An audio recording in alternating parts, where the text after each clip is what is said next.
Oi, gente. A gente está aqui para mais um Papo Reto e dessa vez eu trouxe o Pablo, que é um jornalista de Caratinga, e eu estou muito feliz de poder contar com essa parceria. A gente é amigo já tem bastante tempo e ele entrou nessa loucura comigo, que é o Papo Reto. E a nossa convidada de hoje é uma pessoa muito especial, que é a Ana Carolina Oliveira. Antes da gente chamar ela, eu quero que o Pablo se apresenta para depois a gente chamar a Carol. Oi, gente, eu sou Pablo Vieira, sou jornalista formado pela Universidade Federal de Ouro Preto. E como a Andressa mesmo colocou, é uma loucura, porque quando ela chama a gente para fazer algum projeto, você pode esperar. E aí eu quero agradecer muito a Carol por ter aceitado o nosso convite, por estar conversando com a gente hoje um tema sobre a trajetória dela, todo esse percurso que ela percorreu e agora que ela ressurgiu de novo. E também quero agradecer especialmente a Ângela com todo o cuidado que ela teve de nos atender e de fazer essa ponte com a Carol. Então fique meu abração e um beijo para a Ângela também. Carol, pode se apresentar, por favor? Agradecer a oportunidade de estar aqui com vocês, fazer esse papo. Eu acho sempre muito agregador. Também, talvez atingir ou conversar com outro público, que talvez não tenha me ouvido em outras oportunidades. Eu sou Ana Carolina Oliveira, mãe de 3 filhos, eu tenho 29 anos hoje, sou mãe de 3 filhos, a Estela, o Miguel e a Fernanda, casada com o Vinícius. Carol, a gente já quer agradecer também você estar aqui hoje. Para a gente é muito importante essa entrevista e a gente está muito feliz de te receber aqui hoje. Pablo, pode começar. Como eu já tinha conversado com a Andressa, quando nós falamos em Carol, em você, na sua trajetória, é uma coisa que fica indissociável não esbarrar, às vezes, pelo fato de 2008. Então, a gente sugeriu uma pauta mais leve, porque a gente quer apresentar a Carol, né? E aí eu queria que você falasse como que foi essa trajetória sua, para você estar aqui hoje. A gente viu que você teve também um documentário na Netflix. Como que foi essa experiência para você, inicialmente? Então, vamos falar desde 2008, né? Isso. Infelizmente, aconteceu tudo o que aconteceu, você sabe, em 2008. Foi um período muito difícil da minha vida, uma desconexão, trauma, uma perda, várias coisas que me envolveram esse período todo, até a espera pelo julgamento, até que o julgamento aconteceu, e graças a Deus foi favorável. Desculpa que eu tenho um dog que às vezes ele se emociona. Isso é real. E aí, então aconteceu o julgamento. Depois do julgamento foi quando eu fui para fora, me reconectar, né, voltar a buscar quem era a Carol, buscar a minha essência, enfim, fazer com que as coisas se acalmassem. E nessa eu ia foi quando eu conheci o meu marido, antes. Meu marido foi até lá me buscar na Califórnia. Voltamos juntos até hoje. Foi em 2010, fui logo depois do casamento. Então, esse relacionamento para mim me fez muito bem. Ele fez eu ser a Carol que eu era, sem ser somente a mãe da Isabela, que durante muito tempo eu fui conhecida, né? Então, eu voltei à minha essência, me descobri, a querer e ter vontade de fazer, de viver, de ter oportunidades, de tornar mãe, enfim. E hoje eu tenho, assim, eu sou realmente muito feliz, uma família que eu, graças a Deus, me deu a oportunidade de construir novamente. E eu acho que é isso. Ótimo. Ótimo. Ô, Carol, uma coisa que eu acho interessante é que hoje a gente tem uma preocupação, é uma pesquisa que eu também trouxe, para a minha defesa de TCC há umas 2 semanas atrás, é a questão da criança em mídia. Uma coisa que eu acho difícil, que eu admiro muito, é que eu notei essa preocupação. Igual você diz, você tem 3 filhos, e eu me perdi, Gabriel e a sua outra filha, como que é essa... Tem uma proteção em relação à mídia, às vezes pode achar as crianças, eles terem contato com todo esse acontecido de 2008? Como que seria isso? Olha, na verdade, inicialmente, quando eu recusei pro Cláudio em fazer o documentário, né, em gravar o documentário, a minha preocupação na época era exatamente os meus filhos. Como eles saberiam dessa história, como eles receberiam, porque uma coisa sou eu aqui contar e contando aos pouquinhos e trabalhando isso um pouquinho na cabeça deles. A Maria Fernanda hoje não tem esse conhecimento, ela sabe que ela tem uma irmã, mas ela não tem ideia dos fatos. E o Miguel hoje já entende muito mais. Então a conversa com ele já foi um pouco diferente, de contar. Apesar de eu achar que ele não tem a necessidade hoje de saber detalhes, os detalhes mais difíceis, as coisas mais processuais, ele sabe, entendeu? Então eu fiquei muito nervosa no momento de contar para ele exatamente o que tinha acontecido. Ele já tinha me perguntado várias vezes o que aconteceu com ela. Eu sempre falava que ela tinha sofrido um acidente, me esquivava do assunto, enfim. Eu achava que não era o momento, que talvez ele não tivesse preparado. Então eu contei para ele numa sessão de terapia, e tanto que ele falou, a psicóloga dele falou, mas o que você quer perguntar para a mamãe em relação a isso?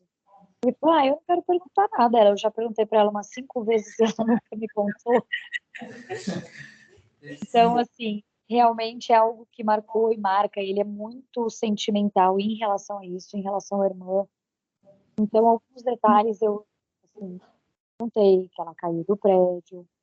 E aí, por comentários de amigos dele, então ele sabe que não é sangue, ele sabe que ela foi jogada, ele sabe que... Enfim, ele sabe alguns detalhes assim que eu até me preocupei quando eu soube que ele soube, porque não era algo que eu tinha contado, e a minha preocupação é tudo que ele queira saber, que ele saiba por mim. Porque é importante para a formação dele também, confiar no que eu falo e tudo mais. Então, algumas coisinhas ele sabe. E eu me preocupo muito em relação a isso, porque, querendo ou não, é um trauma ele saber que ela morreu dessa forma. Não é simplesmente uma morte natural, um problema de saúde ou algo do tipo, como talvez as crianças vejam, entendeu? E ele nunca lidou, assim, esses 7 anos de vida dele, ele nunca perdeu alguém próximo. Então eu tomo muito cuidado em relação a isso. Aí a rede social, né, ele descobrir ou ele ver. Acho que, não sei se você quer saber em relação a isso, ou descobrir exatamente os fatos, ou alguma coisa específica da internet. Não, seria sobre isso mesmo, porque que a gente vai trabalhar essa conectividade de rede. Eu fico preocupado em relação à criança, né? Porque a rede não tem um filtro, e quando vocês, pais responsáveis, têm esse contato direto com o infantil, vocês dialogam melhor do que vir uma pessoa de fora sem filtro, com uma visão distorcida e bombardear a cabeça daquela criança. Então achei interessante e muito difícil ter isso num núcleo familiar hoje que tem a criança, porque o primeiro aparelho que a criança pega é o do pai e da mãe. Então às vezes ela tá ali no joguinho, mas aí pelo todo caso, né, ocorrido de 2008, não sei como que seria esse fator algorítmico, mas a gente vê que fica bombardeando questão de comentários, então é uma coisa totalmente sem filtro, coisa que uma criança, né, no período de desenvolvimento mental, não consegue discernir muita coisa. Então aí eu reparei também no documentário da Netflix, quando parece aquelas primeiras cenas. Aí eu não sei se ali foram dublês ou se foi seus próprios filhos, todos de costas, bonitinho, para manter essa privacidade deles mesmos. Então eu achei interessante essa questão, essa forma que eles trabalharam, né, a imagem infantil ali nesse documentário. Foram dublês, não. Na verdade, não foi no começo do filme, foi no final do filme, do qual eles contam, né, um pouco do meu recomeço, de como está a minha vida agora. E aqueles são meus filhos mesmo, é o Miguel e a Maria Fernanda, não são dublês, não. Carol, você falou que o Miguel já tá indo ao psicólogo, né? Como que foi essa decisão? E foi por isso que você colocou ele na psicóloga? Ou foi por outros motivos, assim? Ou foi realmente para poder explicar a ele o que aconteceu? Não, na verdade foram por outros motivos. O Miguel ele vinha sonhando muito, ele entrou num processo de medo, assim, de criança mesmo, de dormir à noite, ter medo do escuro. Ele é uma criança extremamente ansiosa, então, se ele tem, por exemplo, ele joga bola, né? Se ele tem um campeonato amanhã e eu conto para ele hoje, ele não dorme ou ele vai acordar às 5 horas da manhã. Então, eu coloquei ele no psicólogo para trabalhar um pouco alguns processos dele mesmo, não específico a isso. E aí calhou, porque eu também não sabia quando iam lançar no Netflix, né? Eu não sabia de nada, nenhum processo. E eles me avisaram e, por coincidência, ele já estava no psicólogo. E aí eu conversei com ela, troquei uma ideia em relação a isso, em relação da gente, esse processo de contar e como seria, entendeu? A hora que ele soubesse, a hora que ele visse. A minha preocupação desde o começo, quando saiu, nós tem data marcada. Eles têm o perfil deles na Netflix. A minha primeira preocupação foi que eu nem tinha feito, mas acabei fazendo, e por orientação até das meninas de lá, que foram extremamente atenciosas comigo. O perfil dele é perfil infantil, e eu bloqueei o assunto no perfil dele. Então, se ele quiser entrar ou pelo perfil dele ou pelo perfil da irmã no assunto Isabela, ele não consegue. A gente um pouco, Carol, como é que foi essa infância sua, início da adolescência aí na capital paulista? Nossa, foi maravilhoso. Eu era bem menina, bem moleca mesmo. Eu era da turma que jogava bola pela escola. Inclusive, abrindo meu Instagram aqui, uma amiga da época da escola, que, nossa, eu nunca mais tive contato, me mandou uma foto da época que eu jogava bola na escola. Eu falei, meu Deus do céu. Uma versão minha jogando bola. Eu tinha muitos amigos, gostava muito de dançar, de sair para curtir, de ir para matinê. Enfim, eu tive outros tempos, né? Parece que faz muito tempo, quer dizer, faz, né? Porque agora eu já tô com 39, mas eu vou te falar que há 15, 20, 30, 20 e poucos anos atrás era bastante diferente as coisas por aqui. Diferente do que a gente pode proporcionar hoje para os nossos filhos, né? Ficar na rua, brincar, correr. Hoje o nosso filho, a gente não deixa eles nem descerem no elevador sozinho de medo. Não pode nem brincar lá no pátio do prédio, que a gente já fica preocupado. Não tem como. Olha, pra falar a verdade, eu moro num condomínio muito legal. Eu tenho muitos amigos, eles jogam bola aqui. Nas férias, ele acorda, toma café, desce, ele sobe, sai, ele almoça em 20 minutos e pergunta se já pode descer. Daqui a pouco ele... Aí eu só vou ver meu filho, sei lá, 8 horas da noite nas férias, mas assim, em estado de decomposição, de tanto que joga bola, de tanto que brinca, de tanto que se diverte. Então, pelo menos aqui no prédio é mais tranquilo, né? E você morar numa casa e a criança não poder sair na rua, não poder... Ou tem um amigo para ir para dentro de casa, ou você também não pode brincar na rua, como antigamente a gente fazia. Descer de carrinho de rolimã, Muita coisa mudou. Interior de vocês, aí que seja um pouquinho mais tranquilo, né? Então, eu tenho uma sobrinha que tem 7 anos. 7 anos que minha sobrinha tem. E assim, não brinca na rua, não vai. Fica só no celular, no prédio. Então, tem essa geração a geração TikTok, né? Ela fica o dia inteiro ali no celular. Enfim, a diversão deles é essa, senão não estão de bom humor. Não estão de bom humor. Ela fica o dia inteiro no celular, não brinca, assim... Brinca mais quando a gente vai pra casa de algum primo nosso, algum parente que tem a mesma idade das meninas. Lá em casa tem muito menino, graças a Deus. Minha família é uma família que tem muita criança. Da criança pra dar e pra vender. E eu tenho 6 sobrinhos, então assim... Aí quando tá todo mundo reunido, aí eles brincam. Mas dentro de casa, pra brincar na rua, é zero. Só o celular e YouTube. Hoje ela tava comigo, assim, e já acordou de mau humor, porque queria ir pra televisão. Eu falei, minha filha, calma. Não, hoje eu falei a mesma coisa com o Miguel. Ele pegou o controle e eu falei, filha, você nem bom dia deu. Você não falou nem bom dia, você nem oi, nem abriu o olho ainda, nem Não, a alma voltou nem pro corpo ainda, você Já tá pensando nos nomes, deve acordar pensando, putz, preciso ver tal desenho hoje. Lá em casa, quando a minha sobrinha dorme comigo, ela dorme algumas vezes na semana, minha irmã deixa ela ir comigo. E é sempre assim, já acorda direto pra televisão, já passa direto pelo meu quarto. E tentar fazer alguma coisa pra ele sair dali, esquece. A gente perde ele. Não. É difícil. Ô Carol, a gente vê, mais uma pergunta, eu queria que você falasse um pouco. Ô Carol, a gente vê, mais uma pergunta, eu queria que você falasse um pouco, né? O que você faz, primeiro, na primeira pergunta, no seu tempo vago? O que ocupa a cabeça da Carol quando ela não está no trabalho? O que você gosta de fazer? Olha, eu queria fazer um passo,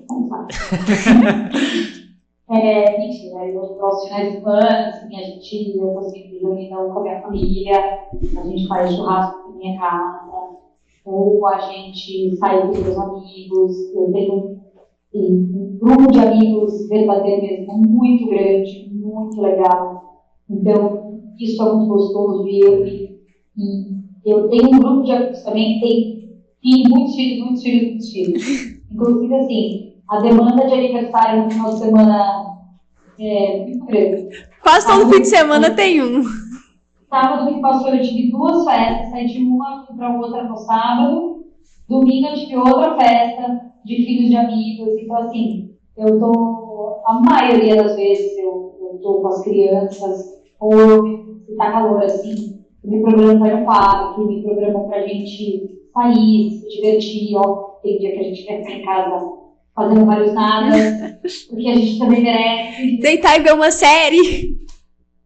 Nossa, deitar e ver uma série, eu não sei nem quanto tempo eu faço isso. Uma série eu vejo quando eu vou de metrô trabalhar. Eu baixo a série, eu tenho tempo de ir, voltar no metrô e aí dá tempo de assistir. Não, Mas aqui em casa, ou a gente assiste um filme com as crianças adoram filme, filmes da Disney e tudo mais.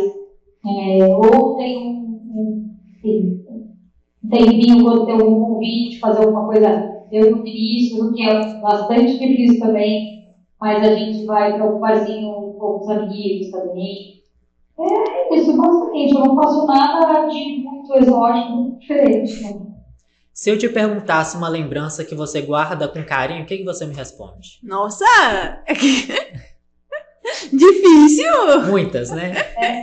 Amigo. É de profundo. Eu precisaria de um tempinho mais para perguntar. Não, No final a gente sim, faz a pergunta de novo. Existem lembranças, né? Eu acho que no plural até. Existe o meu momento mãe da Isabela, da época em que nós vivemos juntas. Assim, momentos incríveis, a formatura dela foi maravilhoso, foi incrível estar naquele momento com ela, naquela fase de transição da qual se vai para o colégio, para a alfabetização. Então, aquele dia foi muito lindo. Festa do Dia das Mães, para mim, elas são muito marcantes, porque é a oportunidade hoje com os meus filhos de continuar indo no Dia das Mães, coisas de tempos que eu perdi de ir com ela, entendeu? Então, eu assim, não saberia te dizer uma única lembrança. Eu acho que a vida é feita de lembranças. Eu tenho memórias afetivas muito maravilhosas, até de infância, com a minha família, boas recordações. Eu acho que eu tenho muitos momentos bons. Eu diria que mais momentos bons do que o meu marcante ruim, ele transcendeu tudo o que podia acontecer, né? Mas eu tenho muitas memórias afetivas boas. E é o que eu tento fazer com os meus filhos hoje, criar essa memória afetiva e ter muitas lembranças boas no futuro. Ótimo. Eu te faço essa pergunta, Carol, porque hoje é difícil por a gente passar por série de questões e quando a gente está nessa área jornalística, eu acho que o principal que a gente tem que desenvolver é um poder de escuta. E é justamente isso que você coloca pra gente, porque se eu não estiver aqui para ser uma memória para alguém, eu acho que eu estou fazendo alguma coisa errada. Então eu vejo você hoje, né, com toda essa sua reconstrução, toda essa sua trajetória, e está aqui hoje conversando com a gente, você aí de São Paulo, nós aqui do interior de Minas, a proporção dessas memórias que você traz para todo mundo na sua trajetória, isso é muito importante. Então, por isso eu te pergunto, qual memória que você tem com mais carinho? E a resposta não tem uma certa, uma errada. São tudo isso, né? Tudo isso que molda a gente para que a gente esteja aqui hoje refletindo na vida de alguém. Então, é isso que eu acho interessante. Todo esse compilado da nossa trajetória é isso que você faz, é isso que você carrega para outras pessoas. Esse modelo de inspiração, como eu já pontuei dentro da nossa pauta, você se torna hoje uma mulher de potência. E é isso que fundamenta a Carol hoje, que está por trás da sua jornada de trabalho.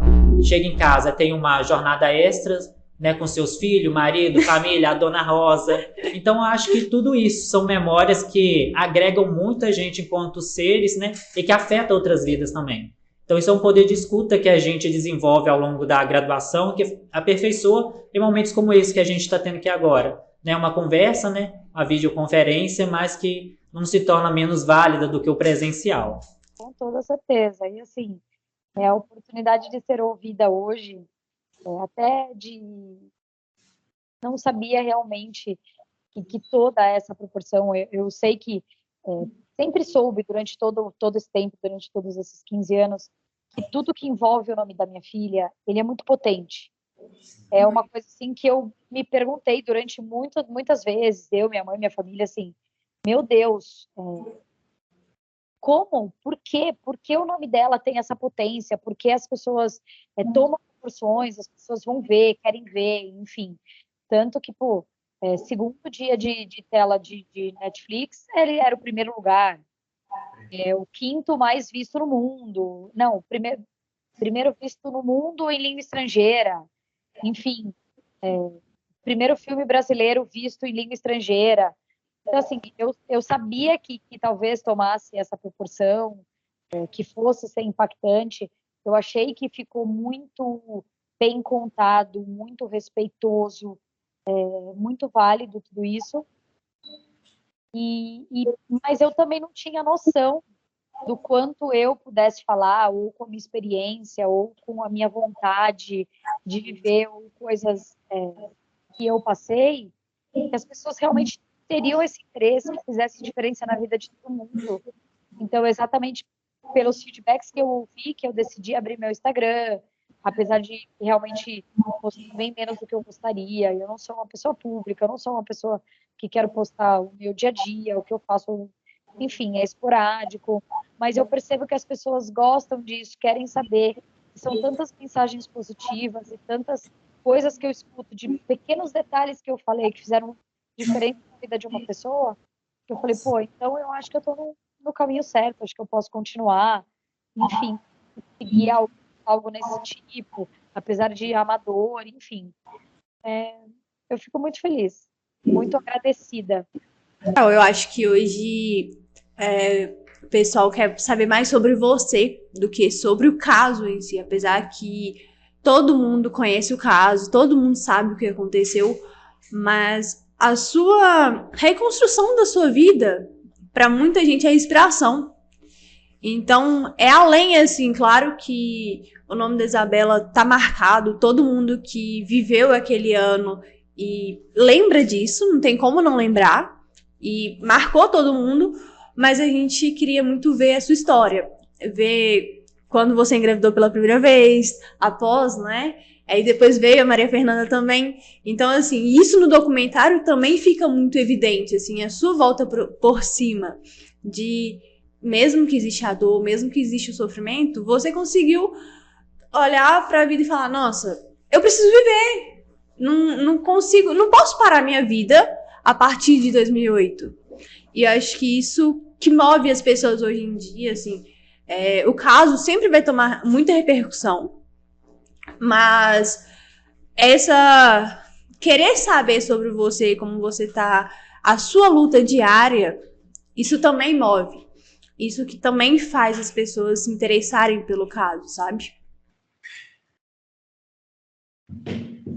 Eu acho que eu sempre tive isso muito claro comigo. Assim. Eu acho que cada um lida com a dor de uma forma. Cada um tem o seu momento, cada um tem o seu tempo. Tem gente que lida de uma forma mais leve, tem gente que lida de uma forma mais traumática. Acho que tudo depende de idade, relação, enfim. Acho que todo mundo tem que ter o seu tempo. O luto, ele é necessário,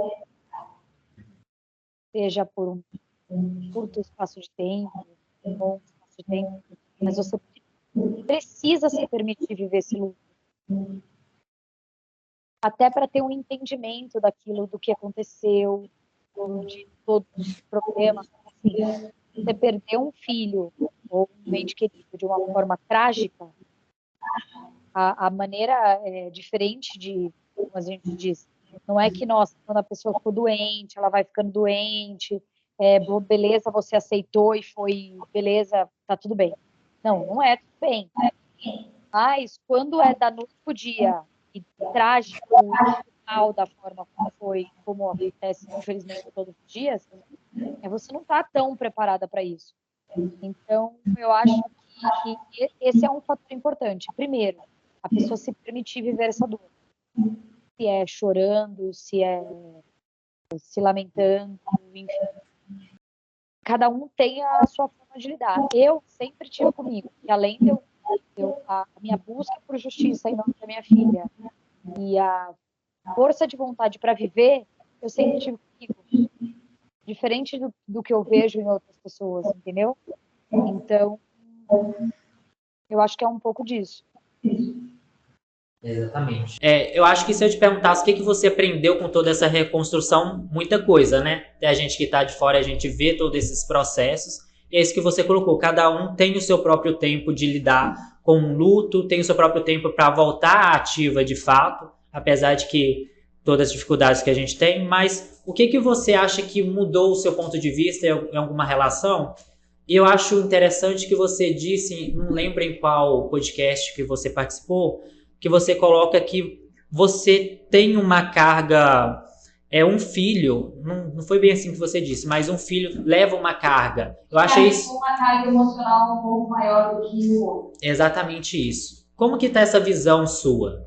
Olha, eu gostaria que isso não tivesse acontecido, porque eu acho que isso afeta ele na vida, né? Porque eu acho que as relações, elas começam desde a que a criança é concebida. Então, você já começa uma relação ali. Então, eu sempre sonhei em ser mãe novamente. Sempre quis ser mãe novamente. Que Deus permitisse eu ter essa oportunidade. E, graças a Deus, foi lindo da forma como foi. Eu tive meu marido, que eu casei, que a gente construiu uma família.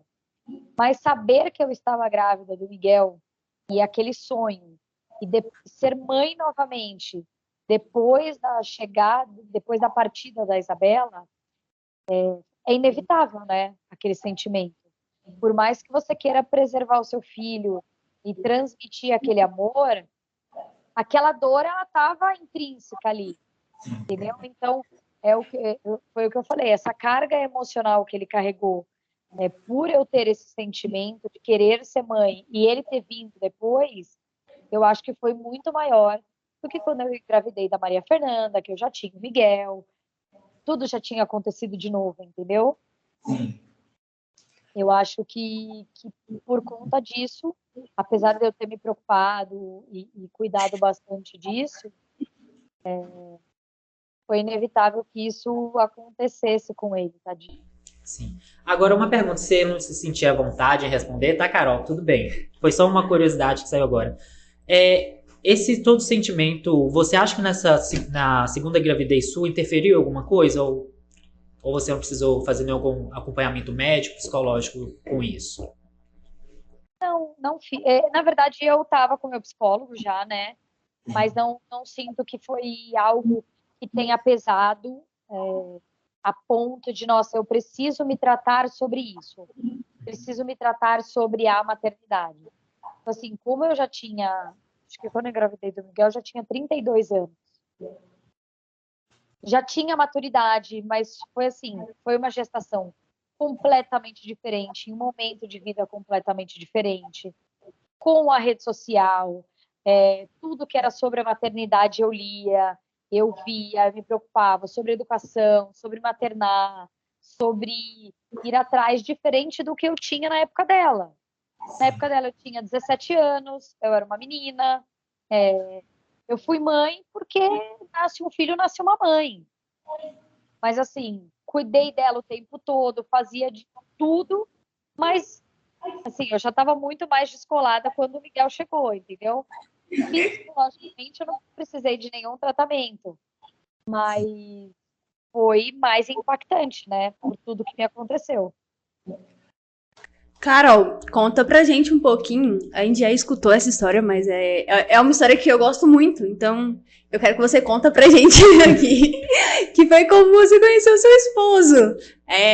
Como que aconteceu, como ele foi lá te buscar. Conta pra gente, fazendo um favor. No podcast do Rodolfo, e ele participou, o Rodolfo falou que ele era um potão de mel. Ele era romântico e tudo mais. Ele é muito fofo. A gente viu essa entrevista, ele é muito fofo. E agora o apelido dele é potão de mel. Aí, às vezes, ele me manda alguma mensagem hoje em dia, aí ele põe o potinho de mel. Ele tá assim. Mas eu conheci o Vinícius em uma festa de um bar bem conhecido aqui da nossa região, né, da Zona Norte de São Paulo, que é o Bar do Luiz. A festa de 40 anos do bar, e eu não ia, meu irmão tinha um convite, me chamou, falou, vamos, vamos, vamos. Acabei chegando lá, conheci. A gente tinha turmas de amigos em comum, a gente acabou se conhecendo por estar todo mundo ali junto. É óbvio que eu bati o olho nele e me interessei, ele bateu o olho em mim e se interessou, mas, sim, a gente pega as fotos desse dia, a gente está sempre um do lado do outro. Apesar de ter trocado poucas palavras, apesar de ter nada acontecido naquele dia, foi ali que a gente meio que começou a nossa conexão. Aí eu fui embora dessa festa, fui para uma outra festa, ele continuou lá. E na outra semana a gente se encontrou numa micareta. E nessa micareta a gente acabou ficando junto, dando o nosso primeiro beijo. Ah, que romântico. Essa história é sensacional. Só que nessa época eu já estava com a minha viagem marcada para a Califórnia. E a gente começou a se envolver muito. Assim, foi um mês, a gente se conheceu final de maio, final de junho eu embarquei. Foi um mês, assim, extremamente intenso, da gente ficando junto todos os dias, saindo e curtindo e tal. Até que eu fui para a Califórnia, fiquei 6 meses na Califórnia.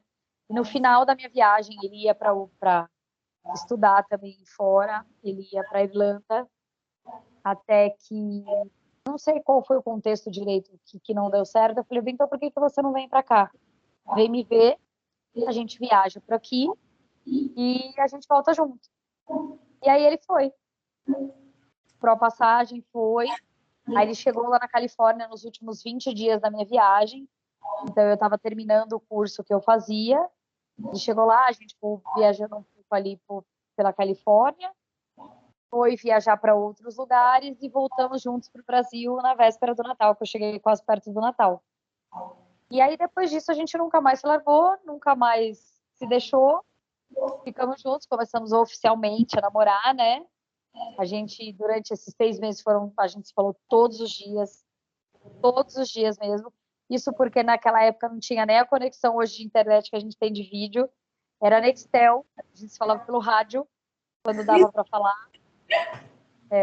Quando a gente ia se falar pela webcam, tinha que agendar um horário que a gente estivesse em casa, que acho que aconteceu também pouquíssimas vezes. E aí a gente voltou, ficou junto.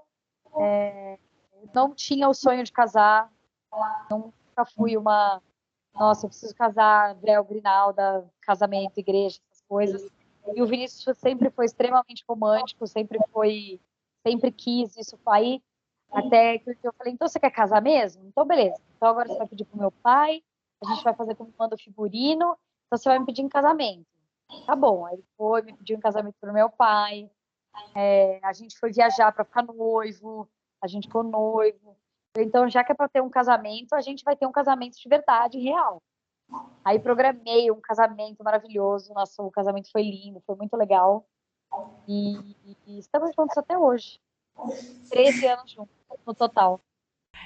Carol, tudo que envolve a sua vida fica exposto. O seu casamento foi exposto, assim, saiu na mídia, né? Na verdade, que você ia casar, saiu na mídia que você estava grávida, saiu a sua segunda gravidez após Isabel. Como que você foi lidando com essa mídia que, de uma maneira, tudo que envolvia seu nome estava ali estampando jornais, saindo em todos os locais possíveis, assim? Como que você lidou com isso após mesmo o julgamento, após todo o processo, já estava tudo resolvido na justiça, que você estava reconstruindo a sua vida, e mesmo assim a mídia ainda estava em cima de você. Como que você lidou com essa mídia?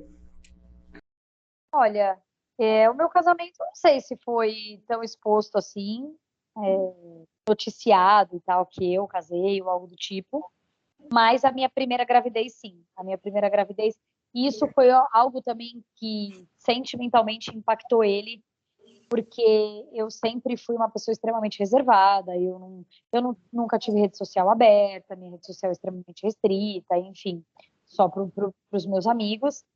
Então, foi mais impactante assim, meu Deus, como vai ser essa exposição, mostrar meu filho hoje, apesar de não ter mostrado, né? Eu só saí acho que foi uma revista que foi na Veja que eu saí, que eu estava grávida, bem grávida já. Mas foi essa exposição das pessoas, porque eu não sei, sabia lidar, né, com essa exposição de ser conhecida e tudo mais, e ainda mais a exposição do meu filho. Nossa, tudo que eu mais queria naquele momento era preservar o meu filho, preservar o nascimento dele. Eu acho que foi, assim, as pessoas foram extremamente respeitosas, apesar de querer saber a notícia, todo mundo sempre foi muito respeitoso comigo. Então eu nunca tive esse problema ou sei lá, de desconhecimento ou dessa exposição para mídia, entendeu? Carol, a gente recebeu essa pergunta no nosso Instagram. Só que a minha cabeça não é muito boa. Minha cabeça é um pouquinho de Dória, eu não vou saber lembrar quem me perguntou. Mas, um beijo para quem perguntou. Eu não lembro. Não vai saber, ela perguntou e você fez a pergunta. Isso. Perguntou o seguinte: com o que você trabalha? Que, igual eu te falei, o pessoal tem essa curiosidade de saber o que você faz da vida, né? Com o que você trabalha, como que é o seu dia a dia. Eu sou bancária, mas hoje eu trabalho com câmbio. Ai, que legal. Bem exótico, né? Ninguém nunca imagina, mas é o que eu faço hoje. Que legal, top. Peraí, tem mais perguntas aqui, deixa eu só. Eu adoro as perguntas curiosas das pessoas. O pessoal mandou bastante perguntas sobre essas coisas da sua vida, assim, que o pessoal não sabe mesmo. Mas pode mandar ver, pode perguntar que o que eu não quiser responder, o que eu não puder responder, eu não vou responder. É o máximo que pode acontecer. Essa, quem mandou, perguntou o seguinte: como que você descreveria a sua jornada como mãe antes e depois da tragédia envolvendo a Isabela? O que eu falei agora um pouquinho. Quando eu tive a Isabela, além da gente não ter essa modernidade de tudo que a gente tem hoje, de rede social, de internet fácil, naquela época não existia nada disso. Não existia nem, sei lá, acho que estava começando uma câmera digital, nem isso. Era a câmera daquela grande filme. Aham. A maioria das fotos que eu tenho hoje é daquela época de filme. Então, eu e minha mãe, a gente tem que resgatar um HD gigantesco que a minha mãe tem para pegar essas fotos dela, todas as fotos mais antigas, diferente dessas que todo mundo já viu, que na época até pegaram de todas as minhas redes sociais. Mas, apesar de ter realmente incorporado quando a Isabela nasceu, ser mãe, eu decidi que eu iria ser mãe, que eu cuidaria, que eu faria tudo, eu acho que a modernidade e as preocupações de hoje são muito diferentes da época. Além, óbvio, que da maturidade, do compromisso que eu tenho hoje com dentro da minha casa, né, dentro da minha família, que sou eu. Antigamente eu morava com a minha mãe, isso facilitava bastante. eu ter esse suporte lá com quem deixar. Por exemplo, se eu chegasse mais tarde do trabalho, a minha mãe já estaria em casa.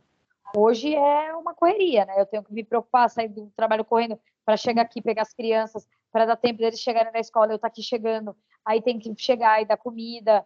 Enfim, algumas coisas diferentes de quando você vive na casa da mãe, que tem toda aquela...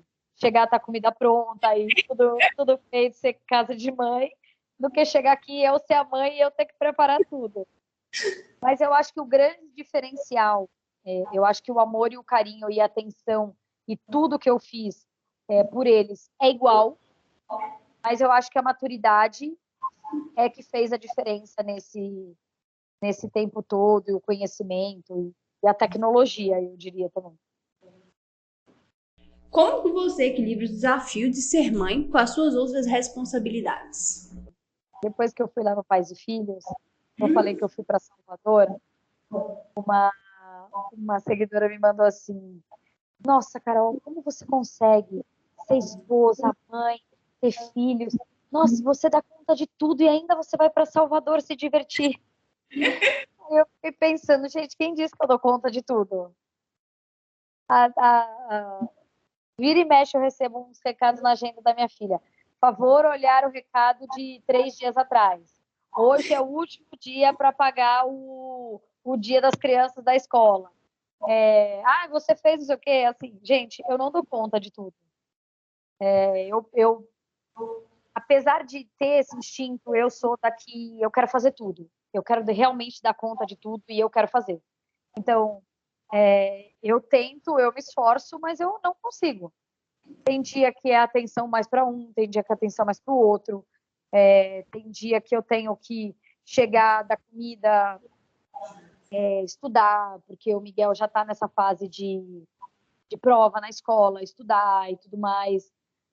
Trabalho, tem dia que eu durmo mal, tem dia que eu estou estressada do trabalho, enfim. E para isso, graças a Deus, eu tenho meu marido, que a gente divide bastante essas tarefas, essas atividades, principalmente com as crianças, que é o diferencial, né? Porque sozinha realmente ninguém dá conta. Mas eu muitas vezes estou trabalhando em casa, estou comendo, trabalhando, para dar tempo de eu levar eles para a escola, para dar tempo de voltar, para dar tempo de fazer outra coisa. Enfim, eu sou uma pessoa normal, que tenta fazer tudo e não dá conta de tudo. E eu vou no meu tempo. Aprendi, eu já tentei ser essa que, nossa, eu preciso ser perfeita em tudo, e eu descobri que ser perfeita em tudo não é necessário.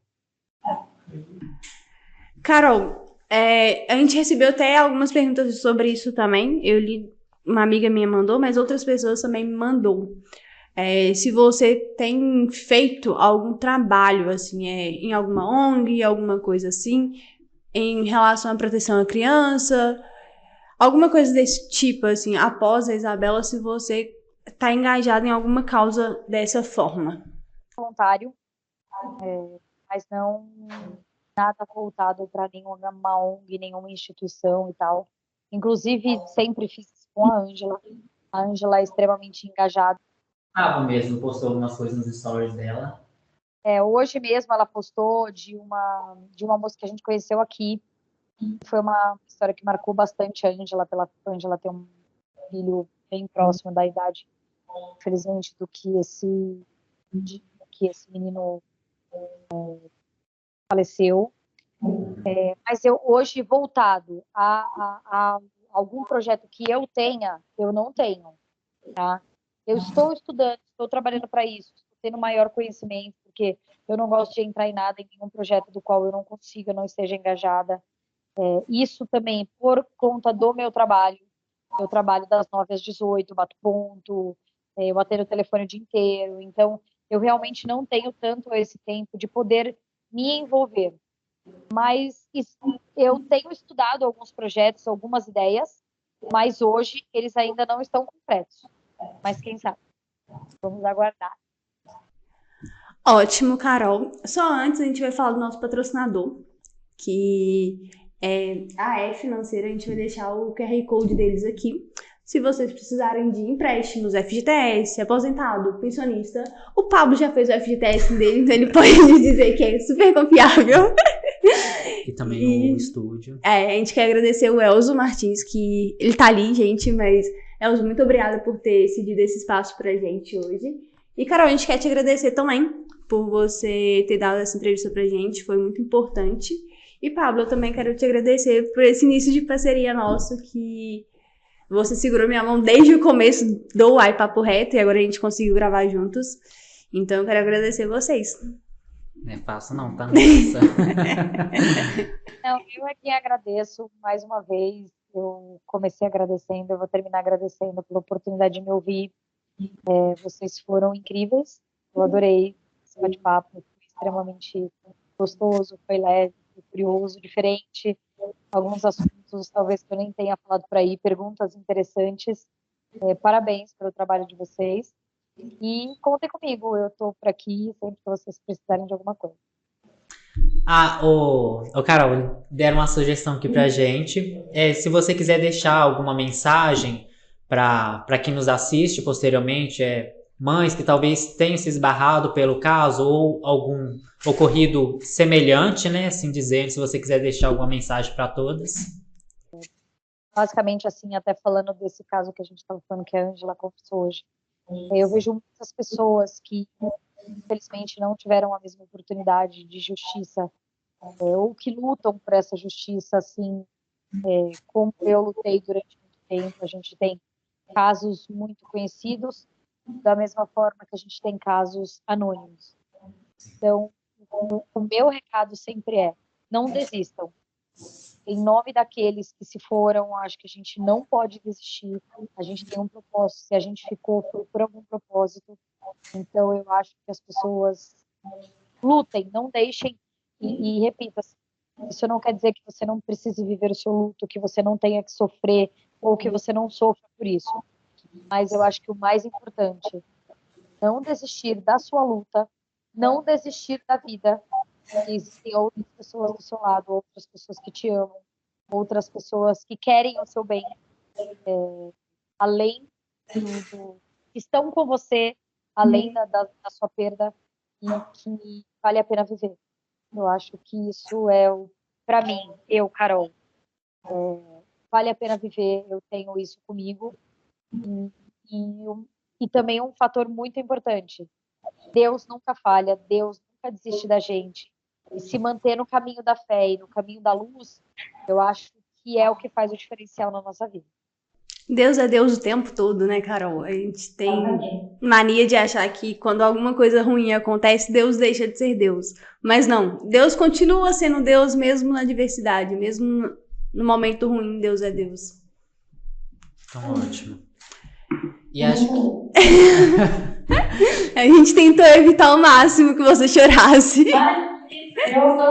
Meu amor, eu choro, o Miguel já até descobriu. Eu tô assistindo alguma coisa que ele vê que é mais emocionante, ele já fica assim, tá chorando, mano. Mas a gente tentou deixar a entrevista o mais leve possível mesmo, então a gente quer... Não, foi incrível, gente, obrigada, viu? A gente que agradece. Muito obrigada, Carol. Então, gente, isso foi a nossa entrevista com a Carol, mãe da Isabel Nardoni. Queremos agradecer vocês que assistiram até aqui. Quero pedir também para vocês se inscreverem no nosso canal no YouTube, é muito importante pra gente. A gente vai trazer outras entrevistas bem massas para vocês. E ative o sininho de notificação que fica aqui embaixo. E é isso. Beijos e tchau! Eu agradeço a oportunidade de estar aqui, mais um Papo Reto. Dessa vez a gente trazendo a Ana Carolina e toda essa trajetória desse recomeço que ela teve desde o ocorrido de 2008. Eu agradeço também a parceria que a gente inicia com a Andressa no Uai Papo Reto e agradeço aos patrocinadores desse projeto, ao estúdio que nós estamos gravando aqui hoje, o Elzo Martins aqui de Caratinga. E reforço as palavras da Andressa, se inscrevam no nosso canal no YouTube, ative as notificações e sigam no nosso @Uai Papo Reto lá no Instagram.